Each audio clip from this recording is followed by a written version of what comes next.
எல்லாரும் திருவிழாவுக்கு போனால் முதல்ல தீமிதி பார்ப்பாங்க. ஆனால் நான் தீமிதியை பார்க்கறனோ இல்லையோ அங்கே போகிற கடைங்களை தான் சுற்றி பார்ப்பேன். அதுவும் அந்த டம்ளர் அடிக்கிறத பார்த்தனா சரி நம்ம களத்தில் இறங்கிடுவோம் அப்படின்னு சொல்லிட்டு நான் இறங்கிட்டேன். கொஞ்சம் வெக்கமாக தான் இருந்தது கூட்டத்தில், இருந்தாலும் ட்ரை பண்ணுவோம் அப்படின்னு பார்த்தேன். 3 பால் போட்டேன். 3 பாலும் பல்ப் வாங்கிட்டேன். சரி பரவாயில்ல, இது நமக்கு வரல. ஏன்னா நமக்கு முன்ன பின்ன இதில் அனுபவம் இல்லை. அனுபவம் இருந்தால் தானே அதில் நம்ம ஜெயிக்க முடியும்.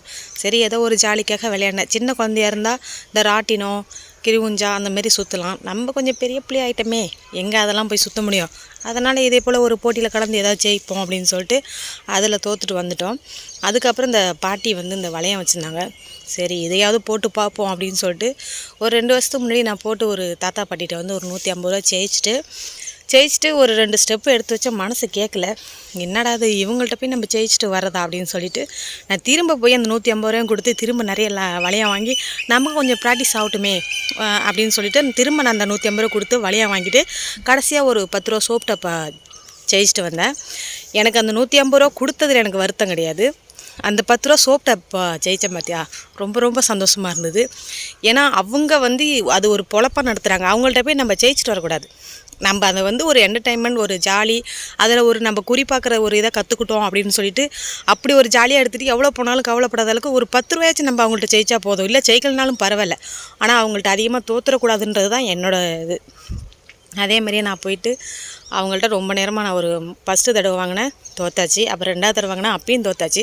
சரி எப்படியாவது ஒரு சோப் டப்பா இல்லைனா பிஸ்கட், அந்த மாதிரி எனக்கு காசு மேலே எண்ணமே கிடையாது.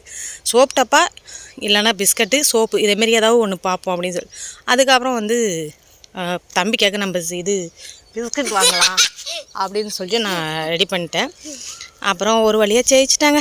ரொம்ப சந்தோஷமாக இருந்தது 10 ரூபா பிஸ்கட்டு ஜெயித்ததுனால. அதே போல் நீங்கள் திருவிழாவுக்கு போனால் என்ன பண்ணுவீங்கன்றதை மறக்காமல் கமெண்ட் பண்ணுங்கள். அதுக்கப்புறம் அங்கே போட்டிருந்த கடைத்தெருவை நான் சுற்றி பார்த்தேன்.